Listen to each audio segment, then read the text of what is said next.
আমি কবিগুরু রবীন্দ্রনাথ ঠাকুরের মঙ্গলযাত্রা কবিতাটি আবৃত্তি করে শোনাবো। মধুমাছি ওই যে নৌকোখানা বাঁধা আছে রাজগঞ্জের ঘাটে, আর কোন কাজে লাগছে না তো, বোঝাই করা আছে কেবল পাটে। আমার যদি দেয় দারুণ কাটি, আমি তবে 100 টাকা রাখি।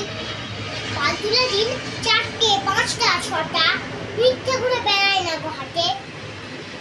আমি কেবল যাবো একটিবার 7 সমুদ্র 13 নদীর পার। তখন তুমি কেঁদো না মা যেন, বসে বসে একলা ঘরের কোণে।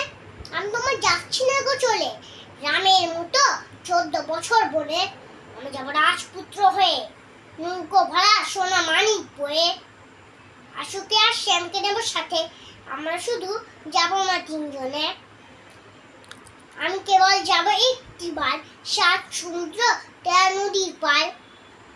ভোরের বেলা দেবো নৌকো ছেড়ে, দেখতে দেখতে কোথায় যাবো ভেসে। দুপুর বেলা তুমি পুকুর ঘাটে, আমরা তখন নতুন রাজার দেশে। পেরিয়ে যাবো 3 পুণ্যির ঘাট, পেরিয়ে যাবো তেপান্তরের মাঠ। ফিরে আসতে সন্ধ্যে হয়ে যাবে, গল্প বলবো তোমার কোলে এসে। আমি কেবল যাবো একটিবার 7 সমুদ্র 13 নদীর পার। নমস্কার।